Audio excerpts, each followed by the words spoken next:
శుభం వ్యాధి గురుభ్యో నమః. సింహరాశి వారికి జూలై 15వ తారీఖు నుండి 31వ తారీఖు వరకు ఏ విధంగా ఉందనే విషయాన్ని మనం విశేషం తెలుసుకోవడం ప్రయత్నం చేద్దాం. సింహరాశిలో మనకు శుక్రుడు కేతు యొక్క ప్రభావం కనిపిస్తోంది. ఇందులో శుక్రుడు బలం తక్కువగానే ఉన్నాడు. సప్తములో రాహు, అష్టములో శనీశ్వరుడు, అదేవిధంగా రాజ్యంలో కుజుడు, లాభస్థానంలో చూసే బుధుడు, వ్యయంలో గురుడు రవి కలిసి గురుడు యొక్క స్ట్రెంగ్త్ తగ్గిద్దని చెప్పడానికి అవకాశాలు ఉన్నాయి. గురు మోడియంలో మనం ఇప్పుడు నడుస్తున్నాం.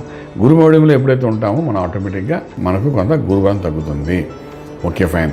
ఇటువంటి పరిస్థితుల్లో ఆర్థిక విషయానికి వచ్చినప్పుడు ఉద్యోగంలో కొన్ని మార్పులు వస్తాయి. ఉన్న ఉద్యోగం కూడా బయటపడే అవకాశం ఉంటుంది. అంటే ఏదో ఒకటి చోట వస్తుంది కదా అని చెప్పి ఉన్న ఉద్యోగం వదిలేయడం, దానివల్ల ఒత్తిడి అయ్యే అవకాశం ఉంటుంది. కొత్త ఉద్యోగాల మాత్రం అవకాశాలు వస్తాయి. చేతి వరకు వచ్చి జారిపోయినట్టు ఉంటుంది. కొంచెం జాగ్రత్తగా ఆచితూచి వివరించండి. ఎందుకంటే ఇక్కడ బిగ్ చేంజ్ అనేది ఉద్యోగరీత్యా ఆర్థికంగా కొంత చేంజెస్ అయ్యే అవకాశాలు కనబడుతున్నాయి. ప్రభుత్వ ఉద్యోగంలో పనిచేసే వాళ్ళకి, ప్రభుత్వ ఉద్యోగం కోసం ప్రయత్నం చేసే వాళ్ళకి కొంత మూమెంట్ అయితే కనబడుతుంది. భయపడక్కర్లేదు. ఉద్యోగంలో ప్రయత్నం చేస్తున్నప్పుడు కూడా ప్రభుత్వ ఉద్యోగంలో టెంపరీ వర్క్స్ చేసే వాళ్ళకి పర్మనెంట్ అయ్యడానికి చేసే ప్రయత్నాలు కానీ దానికి సంబంధించిన పేపర్ వర్క్ కానీ చేసుకోండి. కొంత ఫలితం కనబడే అవకాశాలు ఉన్నాయి. అలాగే ఇంపోర్ట్ ఎక్స్పోర్ట్ వ్యాపారాలు చాలా న్యూట్రల్గా ఉంటాయి. అలాగే మనం తీసుకుంటుంటే లక్కీగా ట్రేడింగ్ చేసేటప్పుడు లక్కీ నెంబర్ 3 పాజిటివ్గా పనిచేస్తుంది. ఎస్పెషల్లీ మనం చేసుకోవాల్సిన ట్రేడింగ్లో ముఖ్యమైనది ఏంటంటే భూమికి సంబంధించింది ట్రేడింగ్, అగ్రికల్చర్ సంబంధించిన ట్రేడింగు, రియల్ ఎస్టేటు, అదేవిధంగా పవర్ ప్లాంట్ సంబంధించిన ట్రేడింగ్ మీరు చేసుకుంటూ వెళ్తే బాగుంటుంది. అందులో కొంత లాభదాయకంగా కనబడే అవకాశాలు ఉన్నాయి. విదేశాలకు వెళ్ళి చదువుకోవాలనుకున్న విద్యార్థులకు కొంచెం పర్వాలేదు, ప్రయత్నం లాభం లేకుండా చేయండి. అలాగే విదేశాల్లో చదువుకుంటున్న విద్యార్థులకు మాత్రం ఉద్యోగరీత్యా పెద్ద చెప్పుకోదాగా బెనిఫిట్ అయితే మనకేమీ ఎక్కువ కనిపించట్లేదు ఈ 15 రోజుల్లోనే. ఫైన్.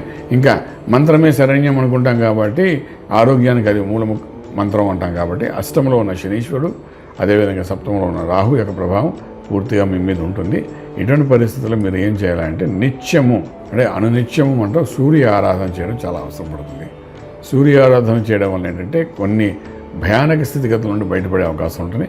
ఆదిత్య హృదయం కానీ, ఆ సూర్యనారాయణమూర్తి స్తోత్రం కానీ, అదేవిధంగా సూర్యనారాయణమూర్తి కంటే ముందుగా లేచి, అంటే సూర్యోదయం కంటే ముందుగా లేచి స్వామి నమస్కారాలు చేసుకోవడం కానీ ఇలాంటివి చేయడం వల్ల ఆరోగ్య విషయాల్లో ఎటువంటి ఇబ్బంది లేకుండా బాగుంటుంది. అలాగే ఉద్యోగంలో కూడా స్టేటస్ రావడానికి కూడా ఈ సూర్య ఆరాధన చాలా అవసరం పడుతుంది. సో ఈ విధంగా చేసుకుంటూ వెళ్ళండి, రాజమార్గంలో రాజయోగం పొందగలుగుతారు. శుభం వ్యాధి.